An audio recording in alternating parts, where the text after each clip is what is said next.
The New Britain Board of Education, providing students with a high-quality education. Good evening. Let's call this meeting to order. It is now 6:22. I apologize for the delay. We had some technical issues. Kristen, can you call the roll? Mr. Merrill Day. Here. Mr. Nicholas Mercier. Here. Dr. Violet Jimenez-Sens. Present. Ms. Monica Dawkins. Here. Mr. Anthony King. Here. Ms. Diane Leah. Ms. Annie Parker. Here.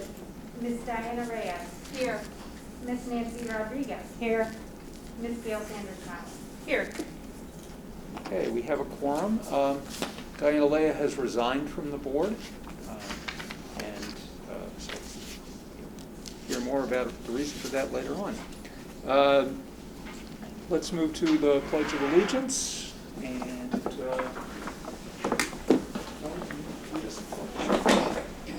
I pledge allegiance to the flag of the United States of America and to the republic for which it stands, one nation, under God, indivisible, with liberty and justice for all.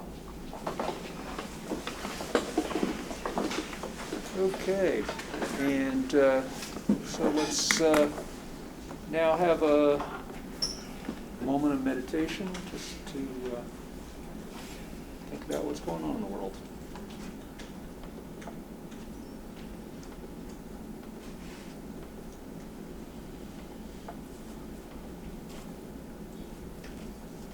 Okay, and do we have anybody who has called in for public participation?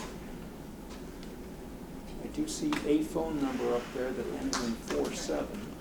I don't know if that is a member of the public who wants to participate. If you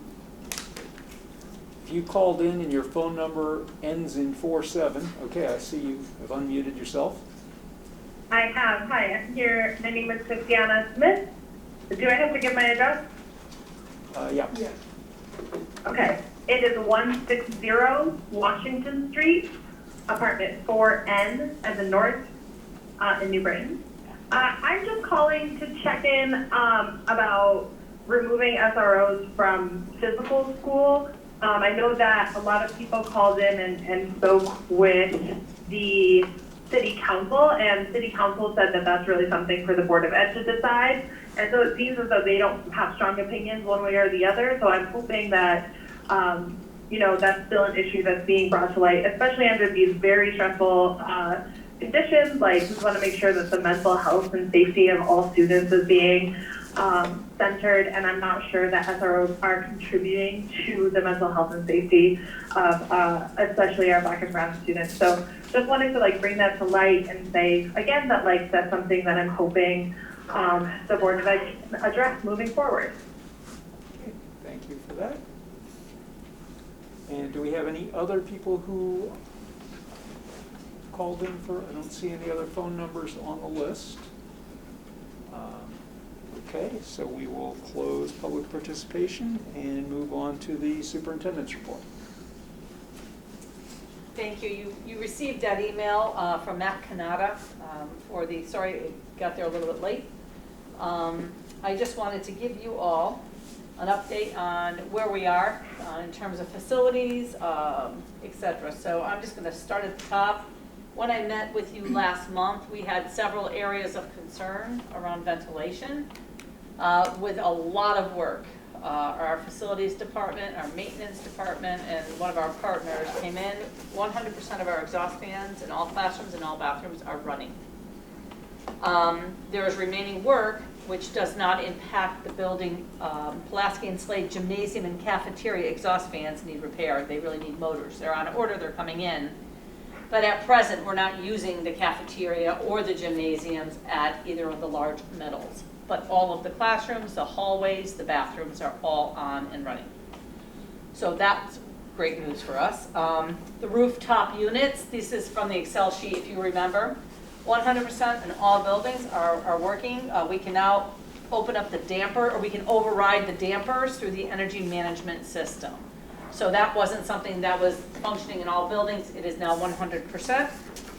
We have MERV 8 with spray tack throughout the district, except for, and while MERV 8 is what the State Department of Ed said is an acceptable filter, thickness of filter to open buildings, we have that. We applied the spray tack as an added measure to catch larger particles, so that's all there. Smalley, we did put MERV 13 filters in. That building can handle it. So we did that because there are windows that do not open in the building.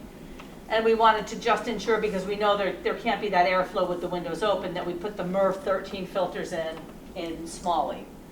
As we begin to replace, and there's a replacement schedule for the filters, they'll be checked. And as we begin to replace the MERV, the filters, we will be replacing with a MERV 11.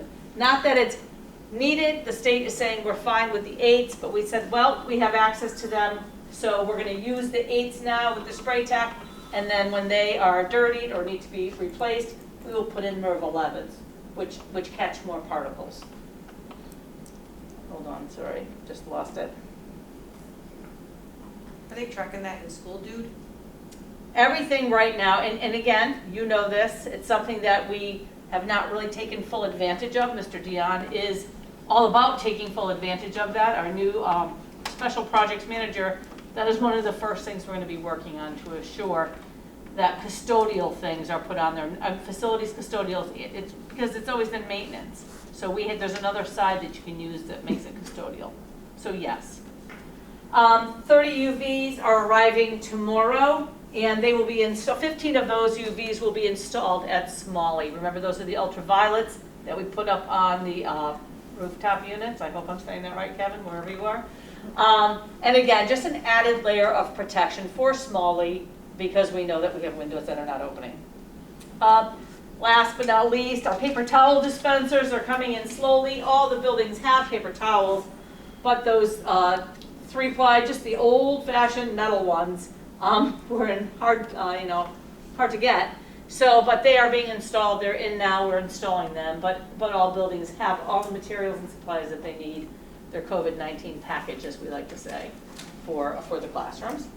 I wanted to make you aware of our staffing. I know typically Mary Ellen would do this, but we had quite a few teacher vacancies that are currently filled with substitutes. Some are because of extended leave. Some are retirements that came in later. But we have a total of 6 special education teachers that we need within the district that are being currently filled by substitutes. And for us, those have to be filled immediately. But we're starting with substitutes so that we are at least providing the students who are here with a dedicated staff member to ensure that the IEP hours are met. More on that, they'll be doing interviews now. We've done a lot of interviewing and a lot of hiring this summer, as you can see from the personnel packets. We also have 18 vacancies for paraeducators. And again, that goes to some retirements.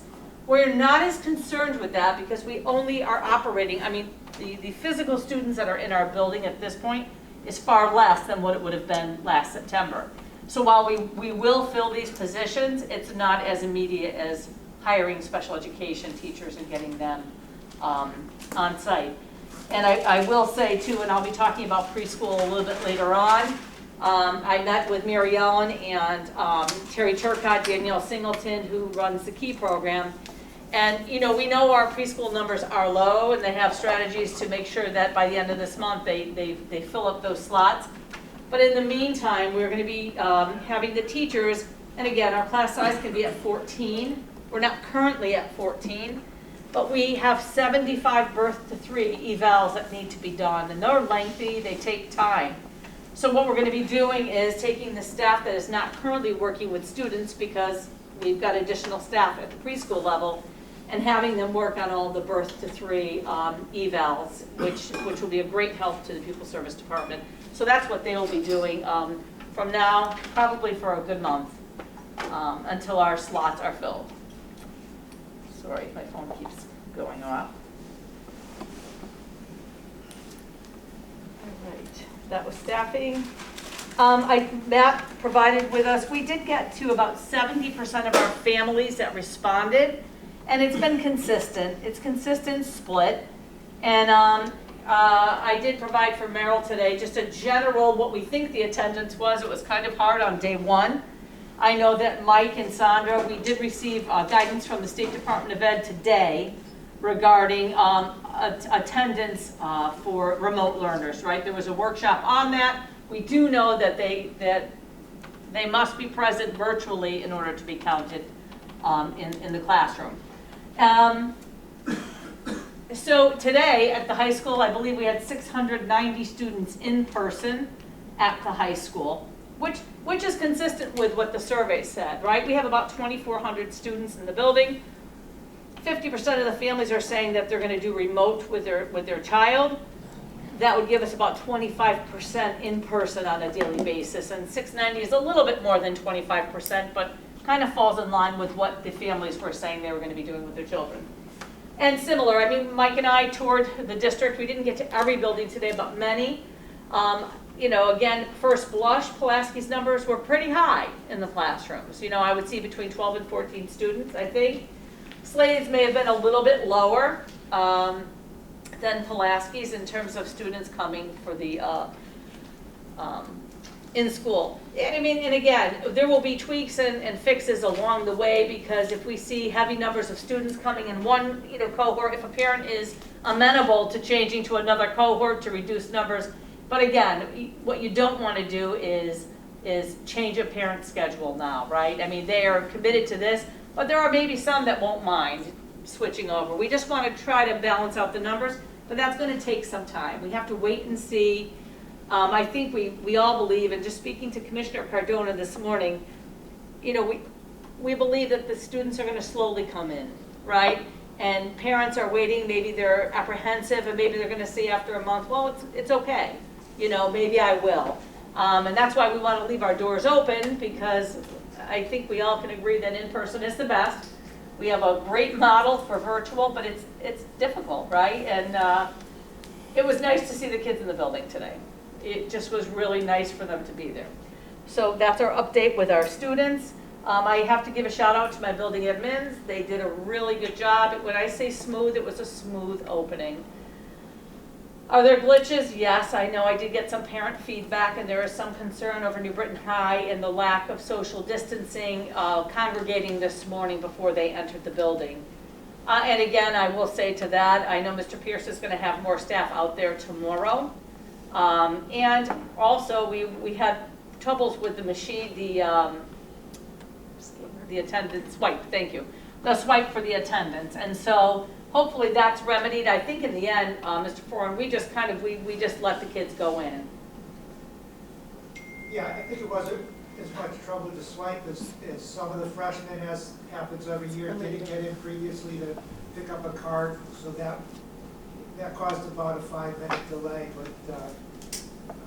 it moved much quicker than in previous years on the first day, that's for sure. Right, and so, we understand, and I actually sought counsel from Jackie Maddie and Dr. Dudley in town. I have not received it back yet, so I can't really say, but I will say our kids were amazing. They all came in, they had their masks on. There wasn't a single instance where, other than, we all play with our masks or that sort of thing. And the teachers were great about making sure the kids had their breaks, taking them out for those breaks, letting them get fresh air and that sort of thing. And right now it's what our normal has to be. So, and I expect hiccups. I didn't expect it to go perfectly. So I do apologize. I am waiting for guidance. Here was my thought. The students were outside and they were closer than 6 feet, but they were all masked. And it was nice to see them, I think, just getting together a little bit. Not that we don't have to tighten that up. We do and we will. So, and I'm not going to go through the entire thing. Is there something specific that I'd also written about that you want to speak to, that you would like me to speak to regarding preschool? Go ahead. I actually had a question just in general about, I know that we turned off the water fountains. Were we putting in bottle faucets? So what we did not end up shutting the water off. What we did was we put out of order signs above each of the faucets. Mr. Dion did not want to shut the water down. He felt that would pose more problems for people who maybe go up to that fountain, pour coffee in there, and it's not going to drain. And so we kept them running, and we put out of order signs up on those. And the faucet handles are coming in, but a student can, in many cases, use their water bottle on the fountain. But no students are using the fountains for their mouths. So again, those are back ordered, they're not in, and many of our classrooms have sinks and the faucets are fine to fill water bottles there too. Okay. Can I ask one question about the masks and the face shields? Sure. Are we doing masks and face shields? Or just masks, just face shields? So the board policy states masks, right? That was the board decision. Masks are required. Right. When we were first told that we had to go full in, 100% students, we knew we would not be able to maintain a 6-foot distance in a classroom. Right. So that's when we decided, let's make the shields, because plexiglass is hard to come by as well. And we knew that when they were coming in and standing close to each other within a classroom, you needed more than just the mask. Well, now that we have the 6-foot distance, it is optional to wear the shield. I did state this, the building administrators know this. Again, for our younger children, if you're going to do some testing one-on-one with a little one, or if you're in the key classroom, depending on your environment, you know when you need to put a shield on, when you should require the small child or the older student to put the shield on as well. They are there for the students to use, and if a parent decides, I want my child to wear a shield, they have them to do that. And if teachers want to wear it because it gives them an extra layer, they can as well. But it's not mandatory, and that was not a part of the board policy. And then, Nick? Just somewhat related to sort of school equipment. I know that in the original plan, when we were talking about students bringing Chromebooks to and from school every day, Yes. it was mentioned that they would have cases and they wouldn't be bringing backpacks because Yes. everything they need can be in the case. Yes. And I know from my own children that I don't know if it was everywhere, but cases weren't universally available. They're coming. So in the interim, should parents be sending students with the Chromebook in a backpack or something else? So yes, we had a lot of chatter on Facebook this weekend. Mr. Kanata, thank you. Because that's all I've got. But we did say, and again, my administrators were really trying to follow what we put in place. But we understand that it's hard for a 6-year-old to say, a 15-year-old to walk with a computer maybe in one hand. So we handed out many bags to families during Chromebook pickup last week. And again, we probably should have put out last Friday, if you didn't get a bag, just use a bag in its place until the cases come in. Jeff just notified me during the meeting that the cases are coming in by Friday of this week. So it's really a very short time that we're asking them to use, and they don't have to buy anything new. If it's hardship, have them call the building. Every one of us can open up our closets and find bags from different reps over the years where we could just loan them the bag to put the computer in. Just adds a small layer of protection. Clearly not as good as the case, but the cases are coming in. So the answer is yes, Mr. Mercier. So if a child needs to, having them bring it in a small backpack or something. That is fine. Until we get the cases as Correct. well. Thank you. You're welcome. And I was there have that as something, my outgoing message. was there something you wanted to say about preschool? Oh, just that I did give you our numbers. They are low, although when we look at Roosevelt, there's over 200 students that should be there. We didn't have 200 students there today. So I know Terry Turcott and Danielle Singleton will be working at central registration this week. We believe that many of our students who are birth to 3 kiddos, or our students who have special needs, the parent didn't know that they had to register the child again. And we have a feeling that that's where that 200 comes from, and they just didn't come today. So Terry and her team will be calling and reaching out to families. Again, their goal is to get all slots filled by the end of this month. and that's it. Do you know overall, like how many, just because I live by homes, and I mean, those buses had 1 kid, 2 kids. Oh, right. So I will forward you an email again. So we couldn't really take attendance. We did take attendance today, but because our internet went down and there was glitches, we knew the bodies that were there, the kids that were there. I'm gonna read off the email. Hold on. I can give you an idea. It looked to me like we had 90% attendance at some buildings. Hold on.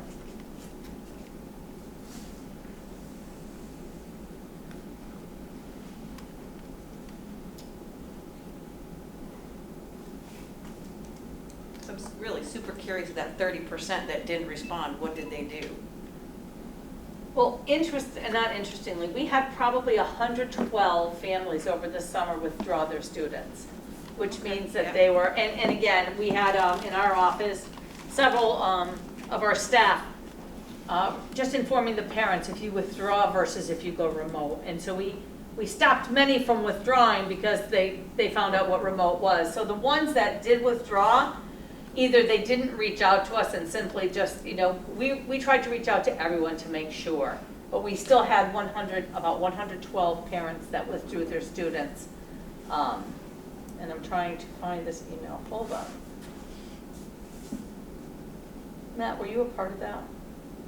The withdrawing or the attendance? Nope, just the, can I get back to you, Meryl, as I look for this? I did send it to you as well. I wanted to give you. It was it was from Margaret Chanowitz. I can't seem to find her right now. Let me see if it's understandable. All right, so here's what I can tell you.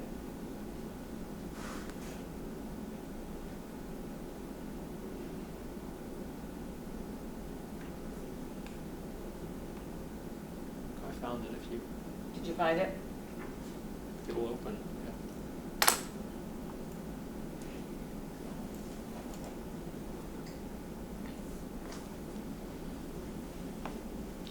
We had a grand total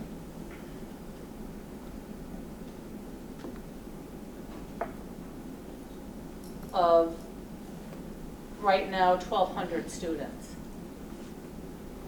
That does not seem correct. Sandra, would you mind coming on and speaking to that? Sure. Sorry, I was trying to send you a text. Hello, this is Sandra Sanford. From our preliminary reports, they're looking at who was absent. There was about roughly 1,400 absent, not including the high school. But because the high school was able to provide the opposite report in regards to who was in the building. So if you were to, you can add those two numbers together again. I did re-forward you the email. There's 2 separate emails, one that shows average daily attendance.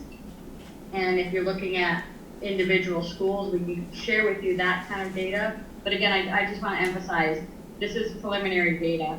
We ran reports before the teachers had the deadline for the end of the school day. We kind of wanted to get a pulse on what was happening. So we ran a report knowing that the information could change by the end of the day. And it's for a variety of reasons, marking a student absent, and then eventually throughout the day, they may have come to school tardy, either in a seat or in a Google Meet, as we're kind of phrasing everyday matters, in a seat or in a Google or in a Meet to be attending, and those numbers can change based on, at the end of the day, if a teacher wanted to update or correct their attendance of a student coming in tardy, which would lower the absence, the number of absences, as well as clarifying that the student didn't show up could increase the number of absences based on the report. So just a question, this report that was sent, is this the numbers of who was absent? Sandra, that report is for the number of students absent, correct? I did send you 2. So Okay, so no, the one that I sent Meryl was the one that you sent me first, The one that has earlier today. 1,130. the breakdown of cohort A and cohort B. Correct. Yeah. With the grand That total. is how many students who are absent, not Okay. average daily attendance. Yep, okay. And I think on the bottom of that list, it says 1428, if I Yes. recall correctly. Yes. But that does not include the high school. So we had 1,400 students out, not counting the high school, so that's about 7,500 students. Right, because we're at 2,500 at the high school, we have about 10,000 students. So out of 7,500 students, we have 1,500 reported absences, which means 6,000 students were in attendance. Wait, can you say that again? So Probably you're not not. counting the people that didn't respond. I couldn't hear you. There's 10,000 students. Yep, You said we had 6,000 students in school. correct. So 4,000. No, because No. the 10,000. We're not counting the high school. We're not counting the high school. Gotcha, gotcha. So- gotcha. 3,000. So that's where I got 7,500, right? Because we know 2,500. So 6,000 came out of 7,500 Okay. in one shape or another, physical or virtual. Correct. Okay. Other questions? Anything else? I think I'm good. Okay. You know, the kids smiled on their faces like when we were waving to them, you know what I mean? Like they were happy. I don't know about the high school kids, but like elementary school kids, they were. I don't know, I think the high school kids look happy. Yeah. Yes, As I happy do. as a high school kid can look, right? They all looked extremely tired, I will say that. Middle school as well, they looked exhausted. By 11 o'clock, they were looking for I feel their pain. Okay, so do we have any committee reports? Nothing for policy. Nothing for finance. Anything for personnel? Yeah, with personnel, Mary Ellen and I spoke to each other over the phone, and it's in the, under new business here. Okay. And curriculum? Nope. Okay. Board reports. I just want to say I appreciate all of the communication and hard work that's been done over the past several weeks and sort of the responsiveness. And I know that it's frustrating trying to get out all of the information, and it's very different because when you're living it, things that might appear obvious to people who are making the plans and living the plans aren't obvious to the parents. So having to go back and just re-communicate time and time again and make sure things are clear. And obviously there's going to be problems that develop over the next couple days and weeks, but I just wanted to say thank you to the staff and to the superintendent and everyone else who is working on making this happen, because this is not like an opening of school that any of us have ever experienced. It was extremely weird being back in a classroom today. Really weird. But just the amount of time that's been put in and the amount of information that's gone home has made me feel better as a parent sending my students. So I do appreciate all the hard work and the long hours that I know teachers and principals are putting in to make this happen. So thank you. Yep, we have a good team. Thank you. And just really, really quick, like, I'm super sad for our student athletes, our band, our performers, that there's no season, praying maybe for spring. Right. Praying the DPH comes up with something in the next week or so, because I know the governor, everybody's looking at it, but, you know, I just feel super sad for them, because it's such a huge part of fall, huge part of school. I know the band is still kind of practicing, I but know. super, super sad for them, super sad. Well, I'm hopeful that, Len did put in the report, some of, and again, there are consolation prizes, right? Instead of Yeah, the yeah, there is season. some things, But but there are some things that we're gonna do to try to engage and make sure that the kids get something out of it. something, anything, you know? It's keep them character building, engaged. that's what I keep going back to. Len's live and He's ready got to his go, scratch Nancy. paper. Oh yeah, he's chomping at the He's bit. ready, you want him to talk. Go ahead, Len. He's muted though. All right, Unmute Len, yourself. You want to say back on something? Listen, they tell me to mute all the time, so.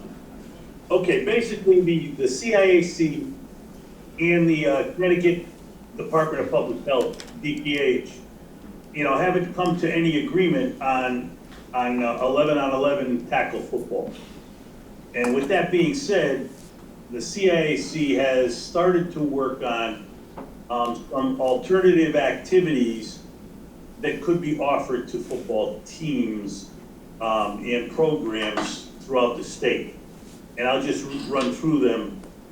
7-on-7 passing tournament, lineman skill challenges, a all-position football combine where college coaches could attend to observe athletes, in weightlifting competition.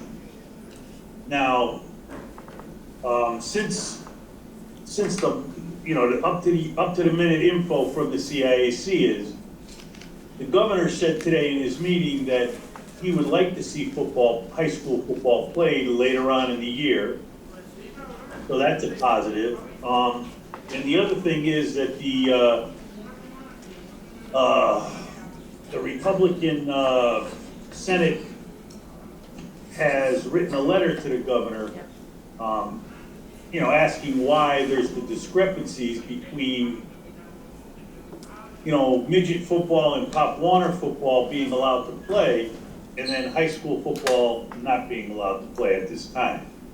And those answers have never been, you know, never been addressed. Those questions have never been addressed with answers from EPH or from the governor's office as of today. So that's the latest up to the minute that I have.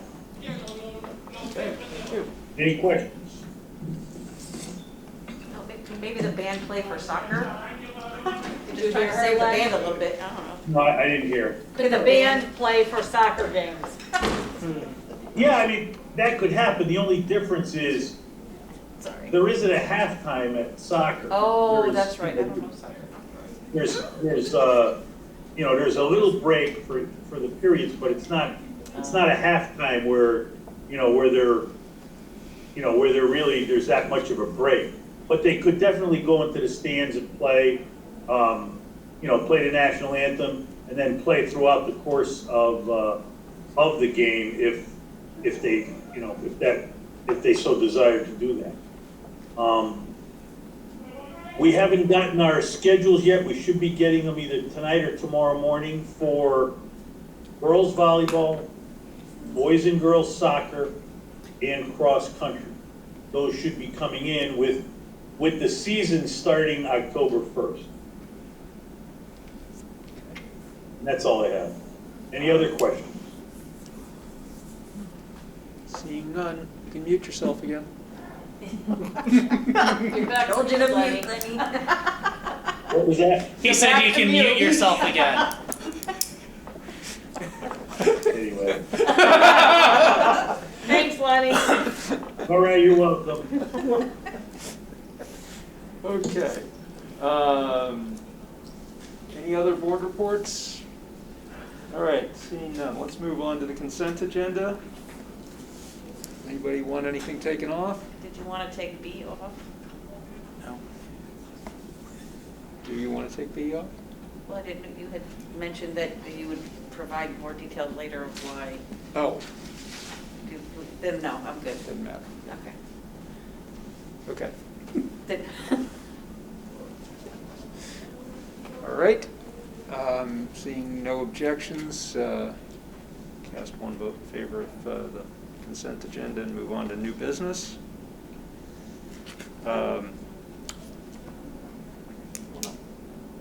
Motion to approve a revised version of the Consolidated School District of New Britain school calendar for the 2020-2021 school year. second.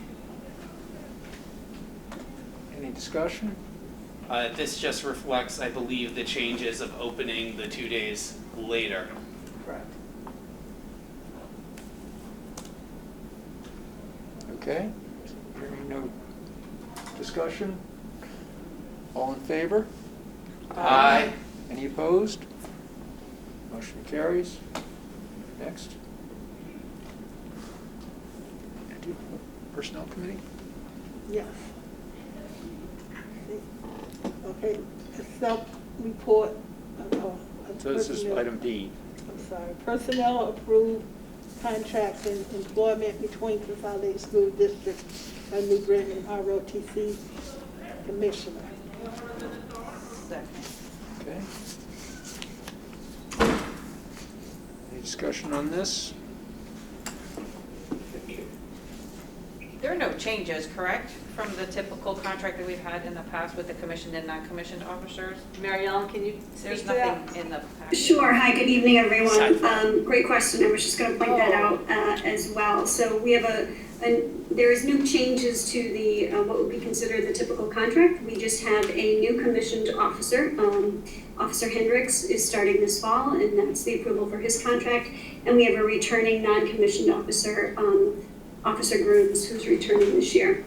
So both of those are in your side file, and there's no adjustments per se to the contract, just an updating as we do annually. Thank you. I forgot it was in a side file. So we have a motion, do we have a second? There was a second. There was a second, okay. Any discussion? Oh. I think that was Okay.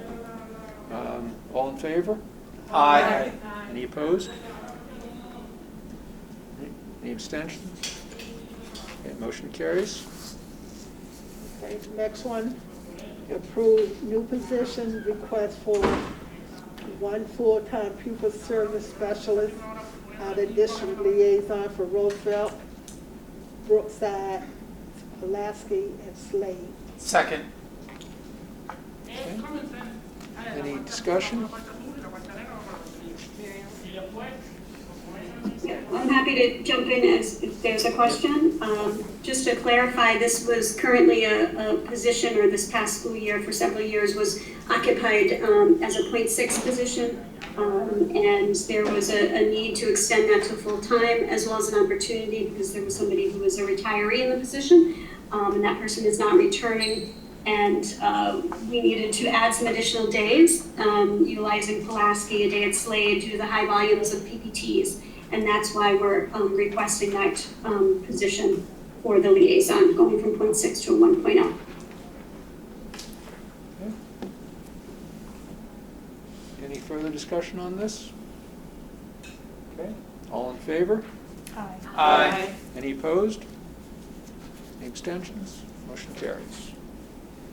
Okay, D, approve new position, one full-time position for speech language technology for Jefferson Elementary School. Second. Any discussion on this one?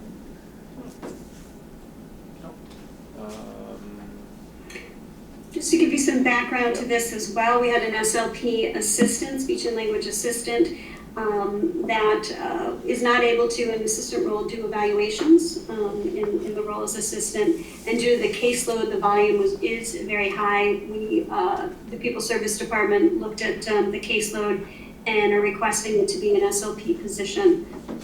And we feel confident that we'll be able to fill this position fairly quickly as well. So moving from assistant to pathologist position. So I'm curious that this position request says estimated cost 0. It's replacing an assistant position. But you're replacing an assistant with an actual professional. You would think that would cost more. I'm just trying to figure out why it says it's going to cost nothing. Absolutely, we can talk. Mark or Donna, do you want to jump in about how we're covering that? Thanks, Donna. You're on mute. You're muted. Yep, I got it. In terms of looking at the speech and language assistant that was in that position, she had been in that position for a number of years and was at the top of the pay scale. That was the only assistant position that we had in the district. If we are to hire an SLP at the first step coming in on the teacher, it's basically a wash. Okay. Thank you. Any further questions on this? All in favor? Aye. Any opposed? Motion carries. Okay, on to the next one. Okay, E, approve new position for 4 district-wide family school liaison. Second. Okay, we have a second in motion. Questions about this one? I had a quick question. I was just, very briefly, I understand the roles of the family school liaisons, and we've had them sort of shift around through various capacities. What is the overall picture for our family school liaisons going to look after these additions? Great question. I could have Sandra Sanford jump in if you'd just give us 1 second, and I think she'll give us a nice picture of how we won't have to share the FSLs. That's really the impetus for adding the 4, so that we have folks dedicated now more than ever, building specific. So Sandra?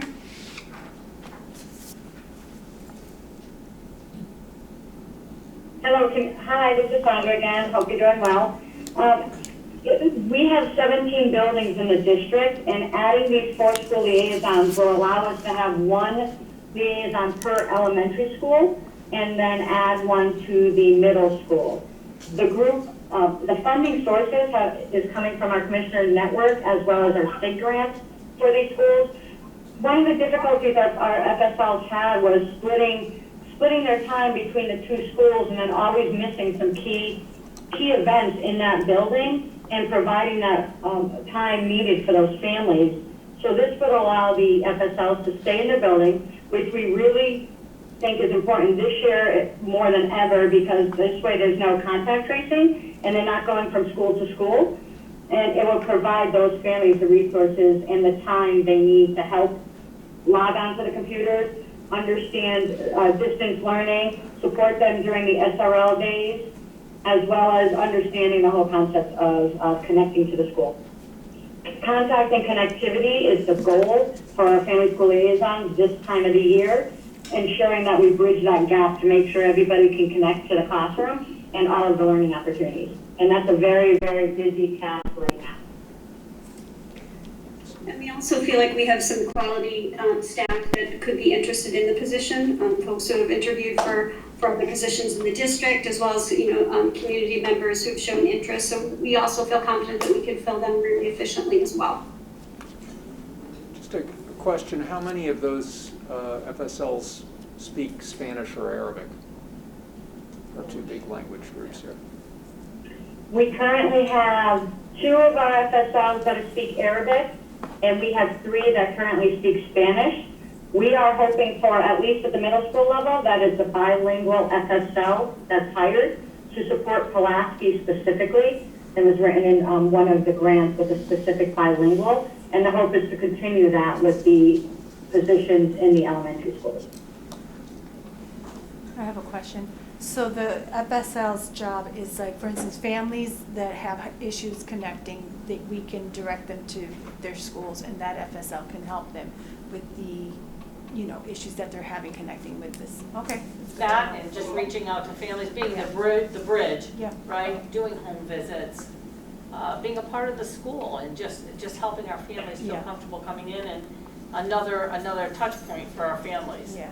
Because that's the kind, that's definitely the issue that I've been seeing among the families that I'm working with, is the concerns of how to connect and who to go to, and so I just wanted to make sure that they're the person that I can refer them to. Yes. And if you want me to give you a list of all of them, I think that might be helpful, Sandra. If we can say which FSL is at which building. As the split right now, or would you like to know that right now with what buildings they're splitting, or once we hire 3 more, how they'll be at the individual schools? Yeah, that'd be better. Yeah, that'd be better. They're saying that's fine. Okay, because we do want to look at the data and the FSLs, we talk every summer about ensuring that we look at our data to determine the needs of the school, and that will sometimes alter who goes where based on their ability for, if they're bilingual and in what language and what the supports in that building need. So it's a district-wide position, so they can, and not that you want to keep jumping people around, but where the needs are is where people need to go. Thank you. Okay. Any further questions on this? All in favor? Aye. Any opposed? Motion carries. Okay.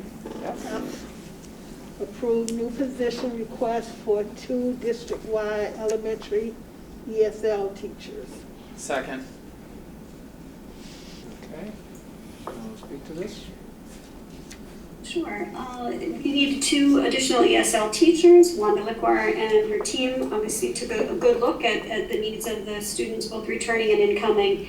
And the need for 2 ESL teachers will help with both assessment and delivering services, specifically one for Smalley and one for Pulaski Middle School. So that's the request this evening.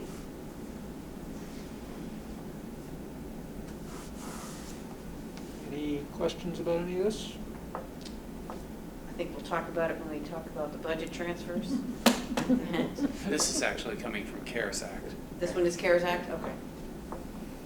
Okay. No further questions? All in favor, say aye. Aye. Any opposed? Motion carries. Okay, on to the next.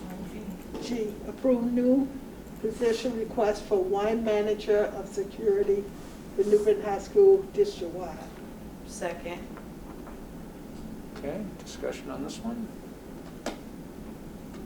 Still finding it hard to find a manager position of security instead of just another security guard, but I know I've said my piece multiple times. And this was, we did talk at length last month about the position itself. I'm not sure why we didn't put it through at that time also for the position, we didn't. So this is just to approve the 1.0 FTE. So that was the, well, hopefully you can't see the job description, the PDF, it doesn't work, so I'm just hoping it was updated. It was. Mary Ellen, can you speak to that, if the position was updated from last month's discussion? Yes, it was. Kristen took some copious notes during that conversation, and those are reflected in the job description. And this position will also be in charge of the cameras and stuff? Yes. Yes. Okay. Are they still in the same union? I don't believe it's an 1186 position. Mary Ellen, can you, I think it would probably follow 871. Am I right? That's correct. 818, Sorry. right? Sorry. Okay. 818, yep. Okay. Any further questions on this?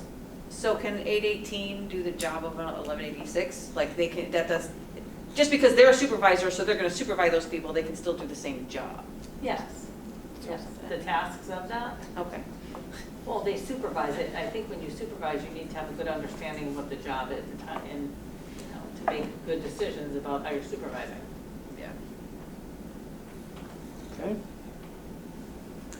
All in favor? Aye. Any opposed? Nay. Any opposed? Motion carries. On to the next one. Okay, H, approve new position request for a .4 strings teacher for De Loretta Hales Academy. This is to it then, yeah. Second. Give a second. Is you, Nancy? Yep. Okay. Any discussion on this one? Just for clarification, I see that's a 0.4 increase. What will be the total of the positions between this? Is it bumping one person up to full-time and we still have an additional part-time staff? Is this a new actual, just a 0.4 position that we're looking to fill in higher? Just wondering. Sure, I can speak to that. This need was based out of really the pandemic scheduling. De Loretto and Hall's schedule was kind of affected due to the hybrid and the AABB schedule. And this will allow the strings and orchestra to continue at both of the middle schools without interruption. So it's adding time, which would complete a full FTE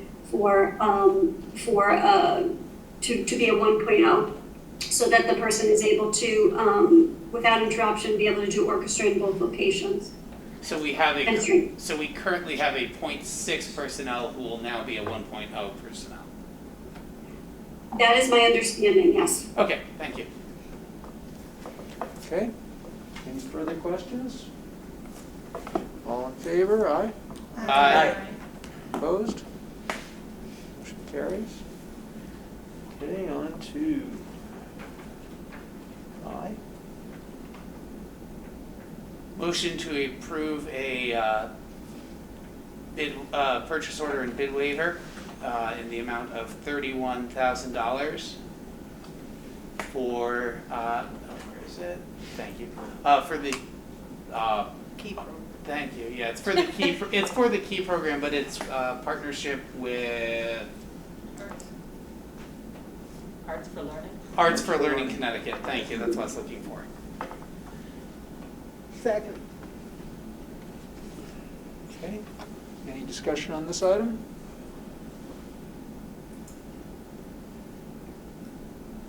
So just to give you some additional context as to why we're expanding the program, the Arts for Learning was just extremely successful last year at the Key Program at Gaffney. The exposure to students to the arts, was a great partnership with our community. And it also, we feel like in expanding the partnership, it also solves some personnel issues and really a cost saving by serving the students with some of these special classes. And it will serve the same purpose over the course of the year, and will actually have us alleviate hiring some of the specials teachers over the course of the year to serve in a special capacity, a specials capacity. So we're happy to have kind of piloted it last year, and it was so successful, both for the students and from a personnel perspective. That's why the request is to expand for this year. Any questions? Okay, seeing none, all in favor? Aye. Any opposed? Motion carries. All right. Jay? Motion to approve a bid waiver and purchase order in the amount of $25,000 to CREC Resource Group. Second. This is instructional coach, the MBU, right? Yes, this comes directly from grant funding. Mary Ellen, do you want to take it up from here?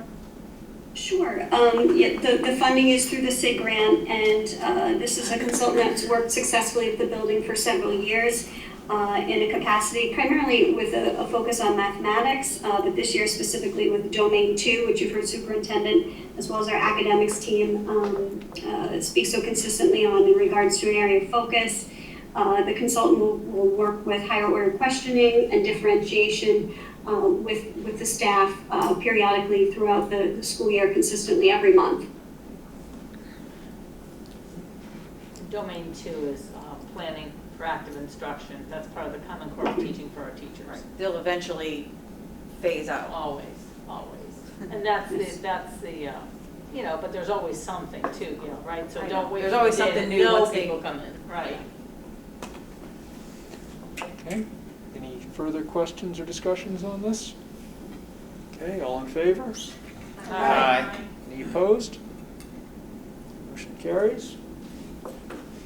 Motion to approve a purchase order and bid waiver in the amount of $330,800 between the Board of Education and Cherry Hill Glass Company for operable windows at Smalley School. Second. Okay.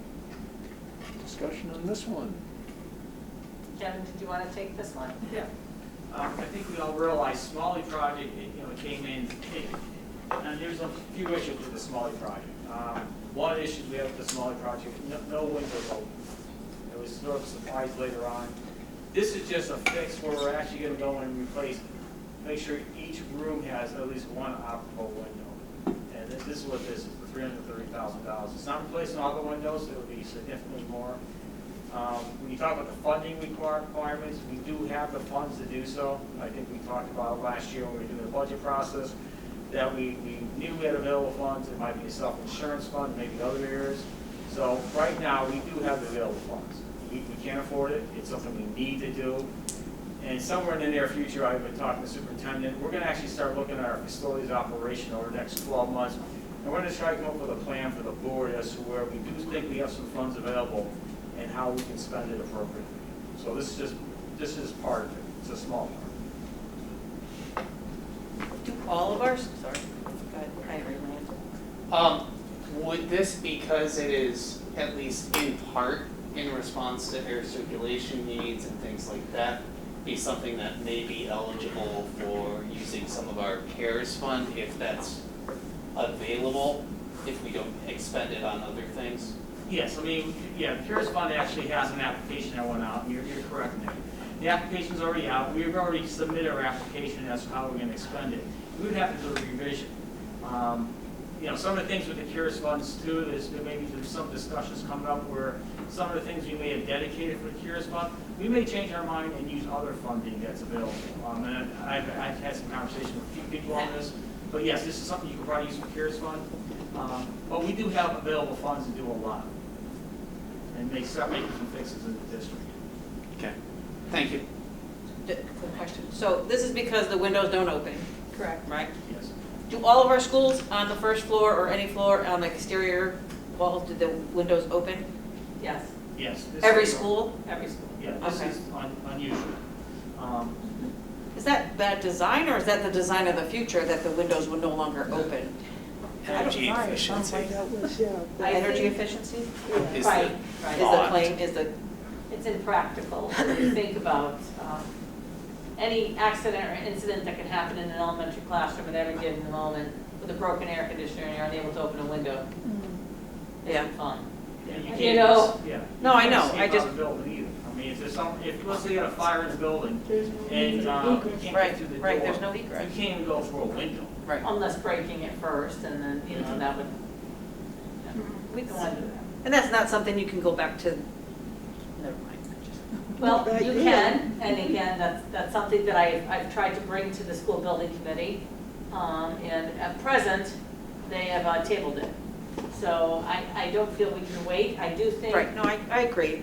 If they can do it, let them do it now, for sure. By the header, hand up. So I think my question was related to that. It was going to be, so does the city have no responsibility in this, even though it's their building? So I will say the mayor is in full agreement with this and did say there was funds. I know that she's been out on maternity leave. She is going to be returning, and I just said, you know, if they're amenable to that, they can reimburse us, or they can, you know, but we wanted to get a move on and get it started. I agree with that fastness, but I worry that if you pay, the city's gonna say, you got money, you're all set. Right. Even though we know how. It's really through the additional We have CARES money Act by funding that's allowed us. borrowing from needs to take care of other needs. Yeah, one of the important things right now, we need to put an order. That's the most important thing. So if we don't have a commitment by the board or by the city or whatever, we can't put an order. If your board commits this tonight, we can actually place an order, and within, 10 to 12 weeks, this work can happen. Now, during that 12 weeks, things may happen that, the funding could change, but right now, we need to have a commitment to go forward with windows. Further discussion on this? What's their turnaround time for once you put the order in and they actually do the work? I think Kevin said about It's 12 my weeks. understanding is it's like 2 to 3 months. That's my understanding. So it's nothing that's going to happen overnight. But the longer we wait, it just keeps going on. They'll put windows in the wintertime? As I said, get to the point where it's too cold. Yeah. Yeah, do it over Christmas break. Yeah. Okay. And we don't know what 2 months is gonna bring, right? Yeah. For a school, for the pandemic, we just don't know. Very true. Okay, any further questions? Discussion? Okay, all in favor? Say aye. Aye. Any opposed? Nay. Nay. Nay? 2 nays. Okay. Motion carries. Okay, on to L, budget transfer. Budget transfers. Come on down to the hot seat, Kevin. Motion to My approve. glasses are fogged up. I can't see. Can't see either. Stand behind the wall, take a minute. Motion to approve a transfer of $330,800 from the district-wide health insurance account to the district-wide, to Smalley Schools Facilities Improvement Account. Second. Okay. We have some explanation on this one? I think we just had it. We just had that explanation. Nothing more, okay. So, question about, so there's enough funds in the health insurance fund that we're. Yes, let me explain self-insurance fund to everybody. We cannot take from the self-insurance fund, okay, that's number one. You're just So not this gonna is not fund it. even taking money from self-insurance fund. Self-insurance fund is an independent fund that sits way over there, okay? This is your operating budget, your general fund operating budget, which, you know, which is supported by the city and Britain also through grants. That you do have the luxury, basically do budget transfer from one account to another, and that's within your domain. So what I'm recommending right here is you have a health insurance appropriation line item, which probably has like $10 million in it, this year's budget. I'm recommending you transfer $330,000 from the health insurance line item in your operating budget to a Windows replacement account in your operating budget. That's all it is. It's not taking from self-insurance fund. It means at the end of the day, you may contribute less to your self-insurance fund, but you have an ample fund balance sitting in the self-insurance fund. And we'll talk about that at another day. Do you happen to know what our fund balance is at in terms of percentage of fully funded? Yeah, we're gonna go through. Yeah, it's even increased. So like last year, with the COVID expenditures, medical costs really went down last year. I don't have the numbers in front of me right today, but we were told we were supposed to increase our budget by, I think, 7%. We actually found out that even though we may have increased our budget by 7%, we found out that our expenditures are probably 7% lower than the year prior. And the reason for that, when COVID happened, our expenditures were exceeding last year's numbers. Now, all we call when COVID happened, doctor's office shut down. I mean, you couldn't get to a doctor, so claims actually dropped. That is true. Yeah. Save money on healthcare, let's have a pandemic. Okay, got it. So even though we didn't fund our self-insurance fund, we funded less than the budget last year, we actually have a surplus. And we'll discuss that once we get to the capital projects, or the facility improvements and other things we're going to talk about in a couple of months. We're going to show you where we're at. Okay.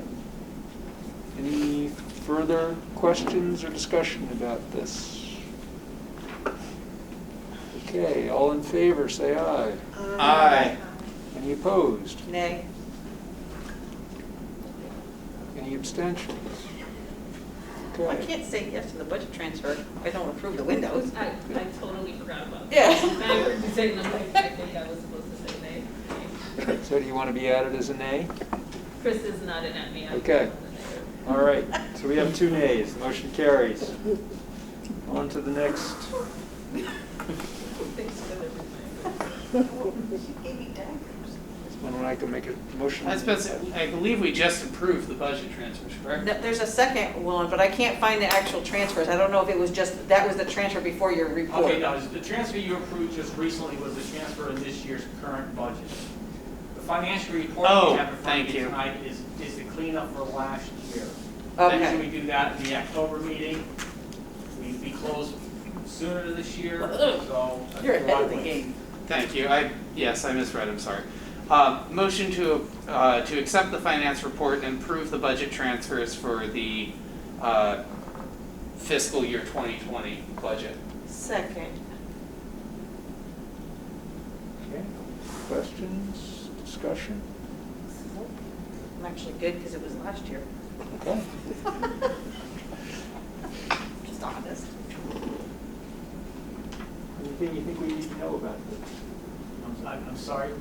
Anything that you particularly want to point out in this, or? No, I think when you look at this, it's actually a cleanup entry. Now, when we talked about earlier about the self-insurance fund, I mean, if you really look at it last year, we have, your board, since I've been here and before I came here, used to have a motion in June that basically gives me direction, or whoever I am, to close the books. And if there's any extra, we stick it, you know, we pay it out of health insurance and it goes to self-insurance fund.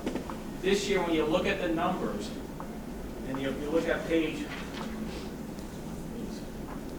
I think it's page 1 of the transfers, well, it's really page 2 of the transfers. Yeah.